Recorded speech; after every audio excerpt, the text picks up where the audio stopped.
Hey guys, I'm Tatiana of Blogovision. It has happened. The second semi-final has just finished and we've got our 10 qualifiers. Let me name them to you. They are Albania, Armenia, Australia, Austria, that's 4 countries starting with an A, Belgium, Cyprus, Estonia, Lithuania, Poland and Slovenia. Let's discuss how the performances went, why some countries qualified and others didn't. This is Blogovision. Let's go.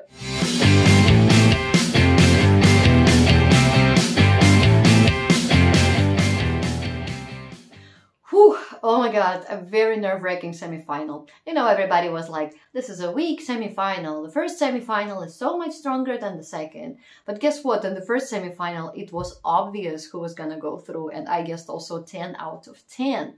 In this semi-final, it's a mind-blowing one because almost no one, I bet none of you actually predicted 10 out of 10. There were so many surprises. Yeah, please write in the comments who you believe should have passed but didn't and who shouldn't have passed according to your personal taste. Now, for me, the biggest shocker was obviously Albania. Albania!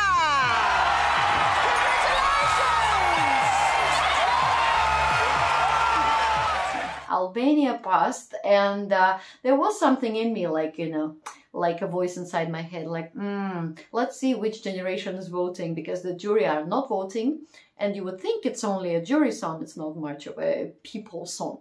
However, as we know, Eurovision hardcore fans are usually not in their teens, not in their 20s. They are more like 30s, 40s, even in their 50s, you know. Although probably not many, you know, 50, 60-year-old fans are gonna pick up their phones and learn how to go through this official Eurovision app. But I think what happened is that this, you know, a bit older, I'm not saying old or grandmothers, no, just over 20, let's put it this way, over even 30, I would say, a generation of Eurovision has probably put Albania through. This is a very, as I call it, a table vodka kind of song. It makes you wanna chill, it goes well after a certain amount of barbecue and a little bit of booze, you know. The song is really appealing to a lot of people who grew up on certain music, which is like a family kind of get together. I think that's a factor that worked for them. Also, the staging was great. I mean, really, it was this 50 shades of red and black, and they looked very stylish on stage. I must say the national selection, I wasn't a fan at all. You know, they were all like standing kind of 3 people over here, 2 people over there, then all of them like 5 or how many there are, 6 singing all together. And now camera takes were like so on point, like 1, 2, 3, separate face, face, face, and a lot of close-ups of the vocalist of our Albina, and I loved her looks, you know. Oh my god, that's another queen of kings, queen of Albania that we've got here. But let's move on.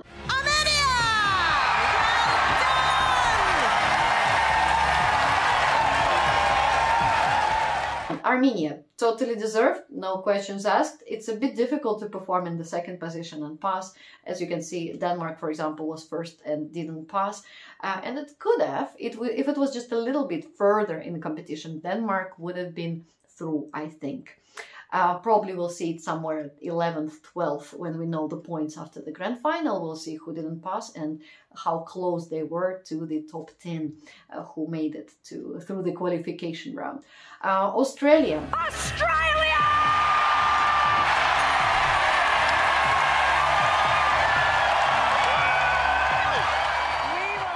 Totally deserved as well, just like Armenia. Armenian platform, everything worked well. Australia brought a car on stage and, you know, the vocalist pretended to be driving it.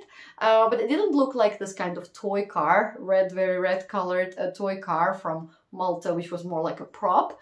This looked quite real, you know, and probably people went for it. Plus, Australia performed last and was remembered. The vocals were on point, and I wouldn't say that it surprised me a lot. No, not really. I predicted Australia to go through. I just was like, okay, probably it's going to be somewhere like 9th, 10th, you know. I don't think it was the winner of the semi, as some journalists have predicted. No, I think it wasn't. But let's talk about the winner of the semi a little bit later. Now, Austria, well deserved, absolutely. Austria!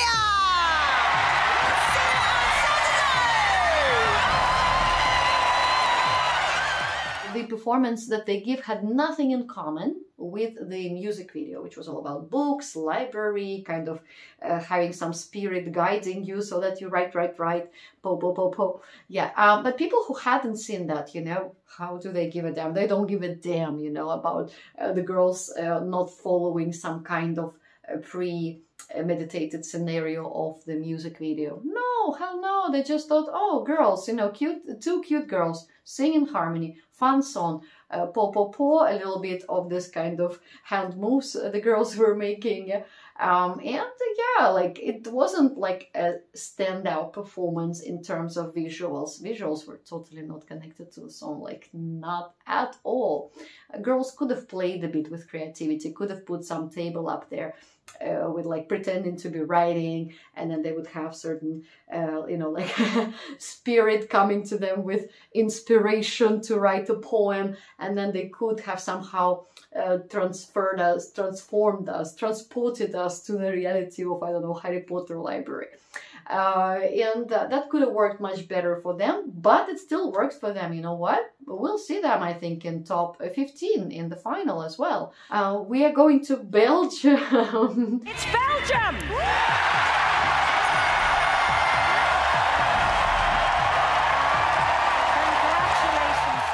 And it's all because of you.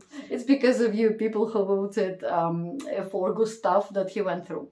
Well, you know, Gustav wasn't predicted to qualify just a few weeks ago. And then just a week ago, and then through the rehearsals, seeing how it elevated on stage, seeing those dancers, those kind of châtelaine, yeah, seeing all those kinds of outfits, combinations of white and pink, and everything just came together. Gustav is such a strong singer, and now we know that he was a professional singer for many other famous celebrities, yeah, famous people, and that puts him into the line of very professional, experienced, you know, stage presence, radiating singers. Love the hat, even though normally his hats irritated me. In this one, the whole thing came together. I'm not sure I'm a fan of the pink trousers, but let's forgive him that. The whole performance was great. It really made people get up on their feet and dance, you know.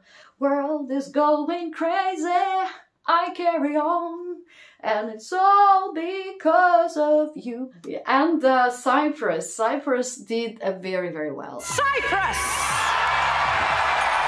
Well done, Cyprus! I'm proud of Andrew Lambro.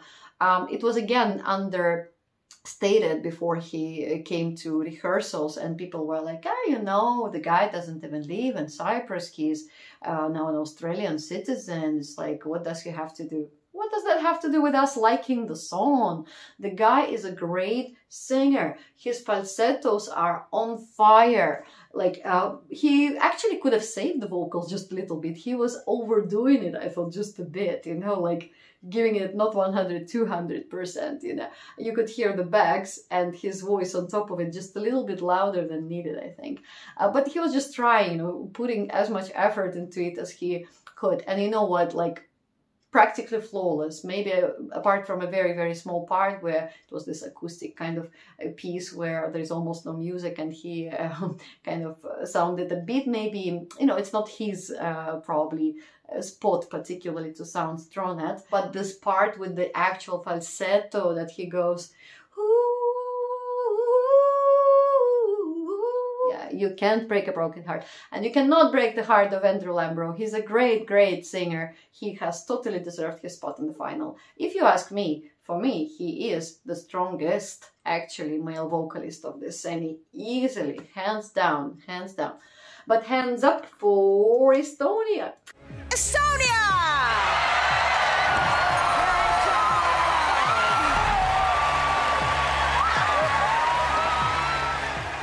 I am here in Estonia at the moment. This is where I live, and I am so proud of our girl. Alika really deserves it. You know, one thing that you probably don't know is that Alika comes from a relatively poor family actually, living in quite far away from the capital of Estonia, and the girl just made herself from scratch, you know. The girl built herself from like her early school days. She earned the status of the best Baltic singer recently, young Baltic singer, and in the Bravo competition, like, oh my God. And the best part about it is she's just so down to earth. Despite these vocals, despite this kind of stage presence, she really is a super shy, down-to-earth girl. You see her going so aggressively through the song, maybe just a little bit more aggressively than needed, but it's just probably because she's trying to prove herself, you know, to make a statement that you can, anybody can. If she can, you can, you know, and that resonates in me, that resonates in many people, I think. And it doesn't mean that she really has a lot of like experience on this romantic front to sing about burning bridges. The song was co-written with the writer of Duncan Lawrence's Arcade. And that, you know, that's possible, that you probably can hear, that you can easily hear in the melody and the piano part. The piano parts were nice. Her walking down the stage was great.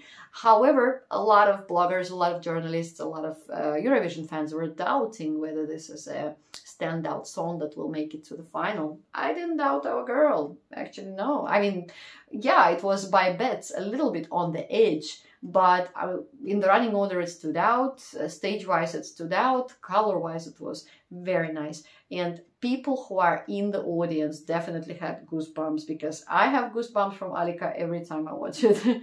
What did you think of Estonia? Please drop me a comment. And now Lithuania. Lithuania!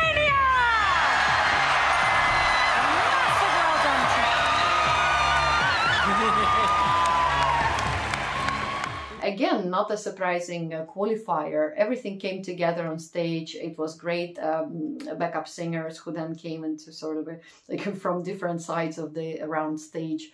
Everything came together in terms of this intro, beautiful colors. I'm not a fan of the whole orange kind of scene. I'm actually not a fan at all, but that's my personal taste, you know, that's my preference. I saw Monica performing in pre-parties of Eurovision, and she always slayed, you know. She was always getting the audience to repeat the parts of the song, the shuto, tuto, shuto, tuto, and I could see that the audience was like, we had no idea what we were singing to, but we were singing along, you know, and she makes you sing along to this.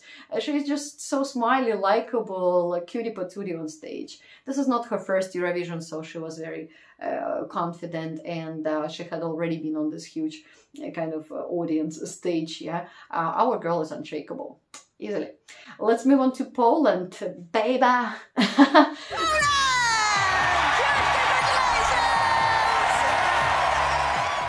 How many of you were like, we want Beba to pass to the final, and guess what she did? Yeah, I didn't doubt that. I had bet on our girl to pass to the final, and she did. I mean, performance-wise, she did her best.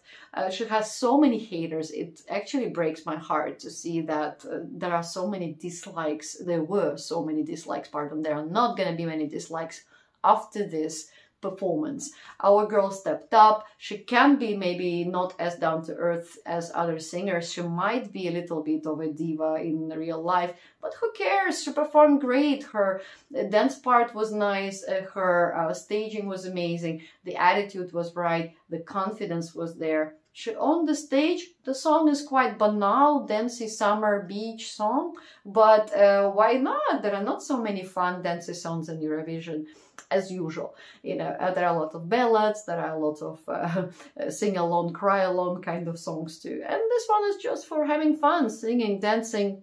And you know what? I think you were dancing, if not dancing, then singing along during this performance as well. Now I'm going solo, solo. Never let me down, baby, down, down, down. I'm gonna show ya, show ya. Show you all the things you're missing out. Solo. Solo, but not so low. Not so low. And Slovenia was also not so low in your votes, and that makes me happy. Slovenia! Congratulations, guys! Well done! Goes to you.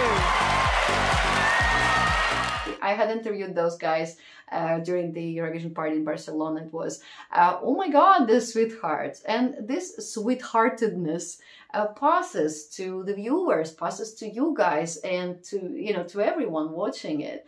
I wouldn't say the song is like so wow, but if I have to choose of all the four, there are four rock songs in this Eurovision. We've got San Marino, we've got Slovenia, we've got Australia, and we've got Lord of the Lost Blood and Glitter of Germany. Now, for me, Germany is a standout for sure. Yeah, that's not even being discussed. But second is Slovenia in my list of rock songs, and I'm a rock soul. I have a rock website. Go check it out, alterock.net, and they totally, you know, had a party on stage that even elevated the original song. I didn't think there could be any more that they could add, but they added certain elements to their live performance that I had never seen before in the rehearsals and in pre-parties of Eurovision. From the very first seconds of it, did you hear how the audience supported them? The audience was on fire. They were clapping along from second one and probably till the end of the song. Such a dancey, feeling good groove, kind of dance groove song. A little bit on the punk kind of side rather than the metal, as in the case of Australia, for instance. So I loved the whole semi-final. It was unpredictable. It was, well, for the most part, it was predictable, but still with a certain surprise of Albania passing, Georgia not passing. Georgia, I was so rooting for Georgia. Iru, I think she's pronounced Iru, is unfortunately going home today, and I'm not happy about that. I do not get why this girl didn't get enough votes from televoters. Like, why? She was awesome on stage. The voice was amazing, amazing, amazing, amazing. The vocals, I don't know, it's just like one of the best vocals of Eurovision 2023. Stage performance, everything. Maybe not always the right camera angles and maybe a little bit static. Yeah, I give you that. And maybe just a very strong intro, because she begins exactly with this, there's another row, I'm thinking, it's like, it's too much for the beginning of the song, you know, and then it just goes as a snowball, and you simply don't notice those 3 minutes, and you go like, ah, what has just happened? Did you have that feeling as well? But oh my God, such a lovely princess. I loved her, you know, arm decor. I loved her face, whatever stresses she had out there. I loved her angelic looks. I mean, lovable, lovable girl. Amazing personality, beautiful vocalist. Somebody took the spot that we all thought was hers. Yeah. Who? Hard to say. We'll see in the points. I think she was our 11th. And probably if there were a jury, they would have put her through. But then somebody else would have suffered. Maybe Slovenia wouldn't have made it. Maybe Poland wouldn't have made it. Maybe Belgium wouldn't have made it if it was according to jurors.